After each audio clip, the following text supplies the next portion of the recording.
Depuis des mois, Yelena passe sa vie dans le parking de son immeuble. Elle récolte de l'aide humanitaire pour soutenir ceux qu'elle considère comme les victimes de la guerre, les Russes du Donbass. Voilà. Une mise en scène un brin militaire. Ces ados font partie de la Younarmia, l'armée des jeunes en russe, une des organisations de jeunesse patriotique créée en 2016 par le gouvernement, qui compte près de 2 millions d'adhérents.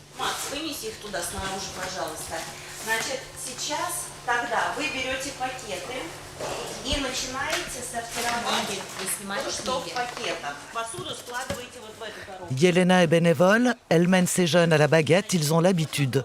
Le but de cette organisation paramilitaire, c'est de former des citoyens obéissants. Sa fille Nastasia, 14 ans, en fait partie depuis bientôt 4 ans. Elle tient à nous montrer la dernière vidéo qu'elle a envoyée aux soldats qui se battent sur le front.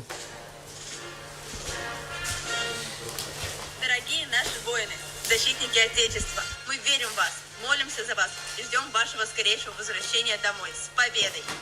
С Днем Победы, дорогие воины! Россия с вами!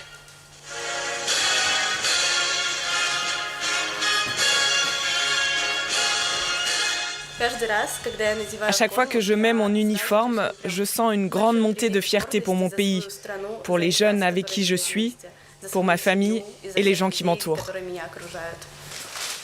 Ces images sont rares. Les médias occidentaux sont généralement considérés ici comme des ennemis à qui on ne répond pas. D'ailleurs, Yelena en est sûre, nous ne pourrons pas diffuser ses propos. Pour une raison ou une autre, ils apprennent à nous haïr. Je ne comprends pas pourquoi. Nous n'avons fait de mal à personne. Nous, on s'occupe de notre maison, de notre famille, on donne de bonnes valeurs à nos enfants pour en faire une génération digne. Je peux vous poser une question politique ? Ça dépend. Vous pensez quoi de votre président ? En me posant cette question, vous connaissez déjà la réponse. Poutine, c'est notre président, c'est le meilleur. Et la Russie, c'est la meilleure. Et notre président, c'est le meilleur. N'importe lequel de ses enfants vous dirait la même chose.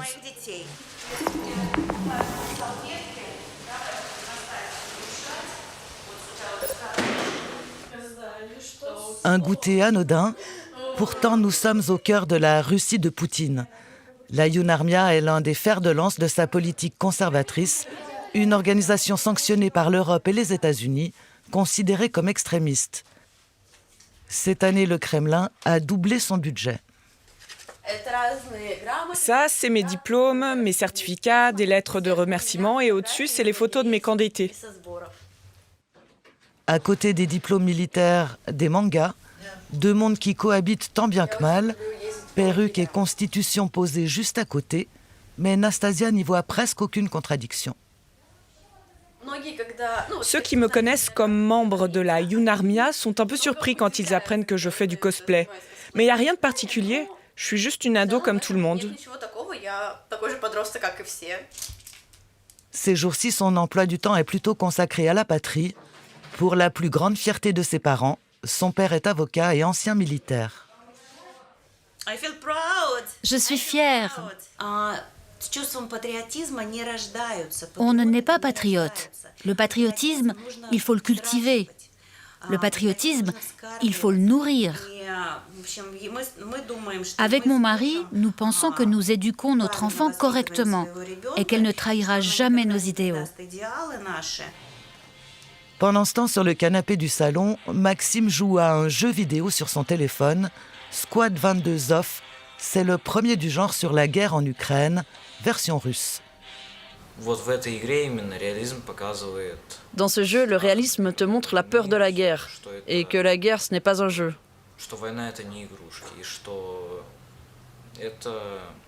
C'est un événement terrible, mais que tu dois aider ta patrie. Si tu dois y aller, tu iras ?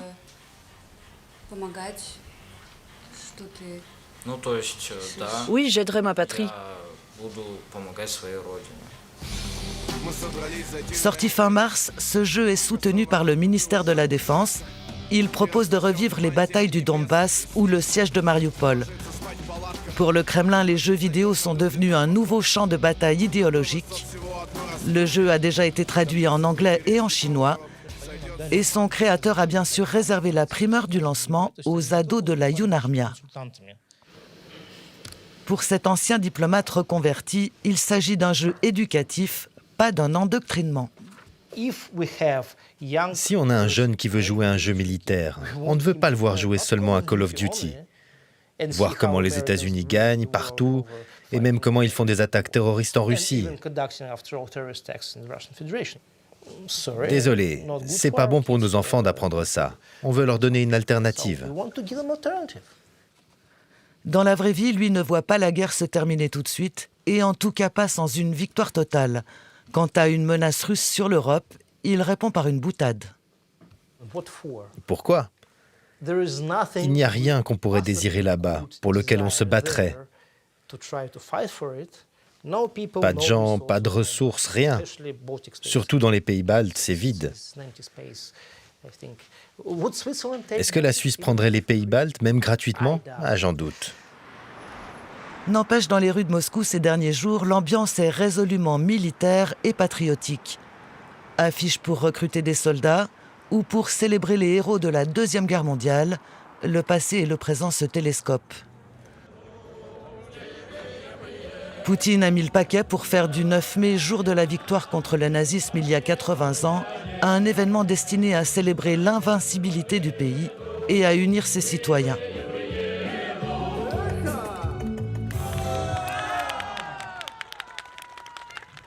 Maria et son fils Léonide, âgé de 10 ans, ont fait 2h30 de bus pour venir assister à la parade organisée sur la place Rouge.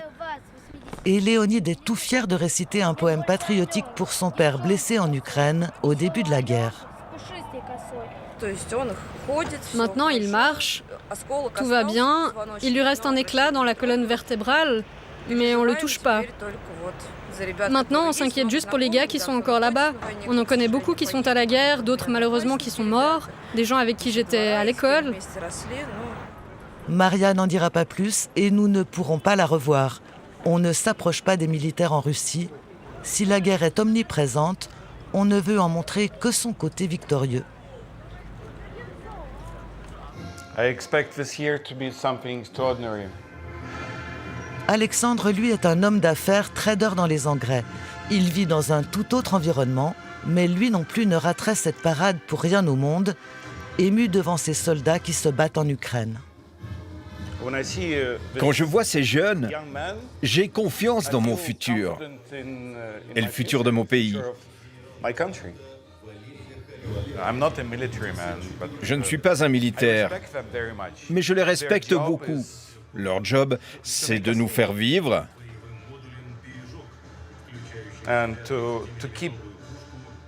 et de maintenir mon pays indépendant et fort. Ça, c'est vraiment quelque chose de sérieux. C'est les missiles nucléaires.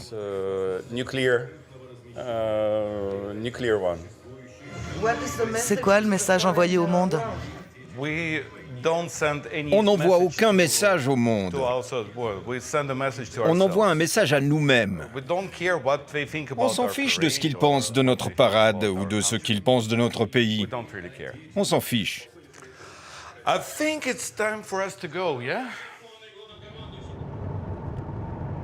Ce jour si particulier pour lui, il a décidé de le fêter avec des amis dans un village privé ultra sécurisé à une vingtaine de kilomètres au nord-ouest de Moscou. Ils ont leur propre école ici. Ils n'ont pas besoin d'aller dehors. 400 maisons construites en 2006, réservées à l'élite du pays. Juste à côté du très sélect Golf Club de Pestovo, qui appartient au mari de la vice-première ministre. Ça ne ressemble pas à un village suisse, mais je trouve l'endroit cosy. Pour cette parade ultra privée, les bimbos sont coiffés de pilotka, les chapeaux des aviateurs soviétiques. On a ressorti les vieux uniformes de la Deuxième Guerre mondiale et les photos des parents ou grands-parents qui y ont participé.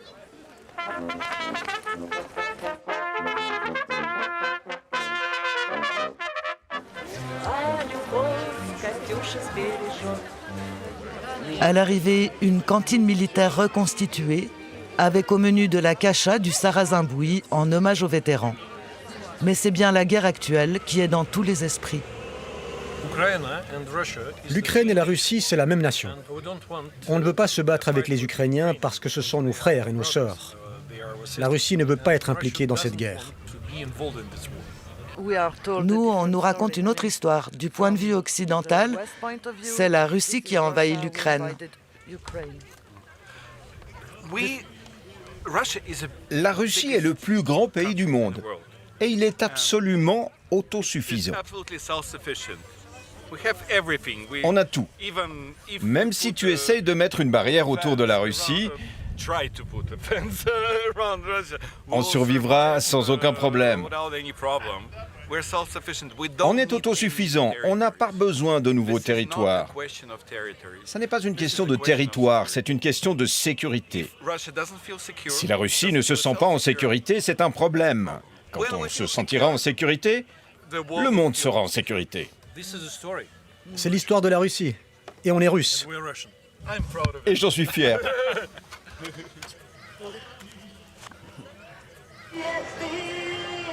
Un pays dopé au patriotisme qui semble déterminé à tourner le dos à l'Occident et veut afficher une économie résiliente. À Moscou, les terrasses et les magasins sont pleins. Les marques de luxe sont toujours là, Chanel, Dior, Rolex. Le McDo a simplement changé de nom.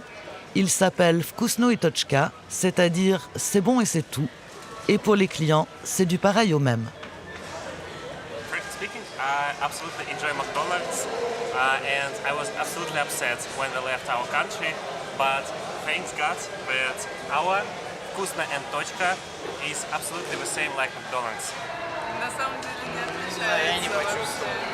Единственное, что отличается, вот, могу сказать, кол и добрый кол, я лично чувствую разницу.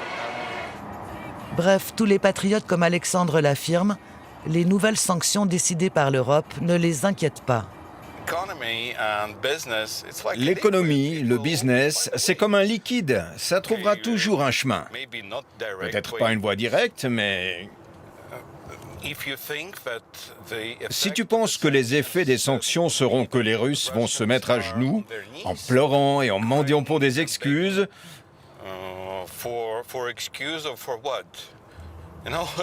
Ils ne comprennent pas notre mentalité. Plus tu mets de la pression sur nous, plus tu obtiens de la résistance. Sur son bateau amarré dans le yacht club de Pestovo, sur un des 5 lacs artificiels qui alimentent Moscou, c'est ce qu'il nous répète une dernière fois.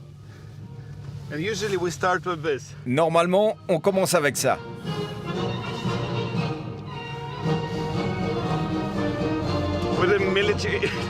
Musique militaire. C'est la tradition.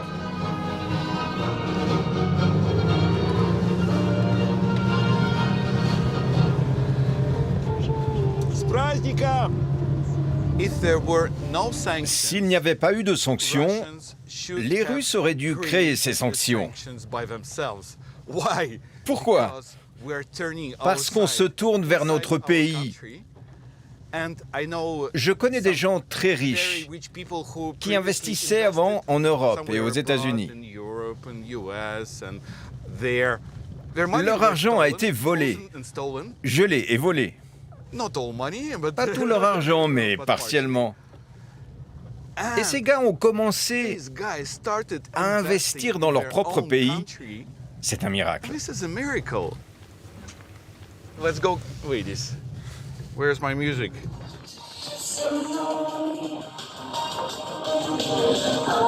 Hold on to the rating.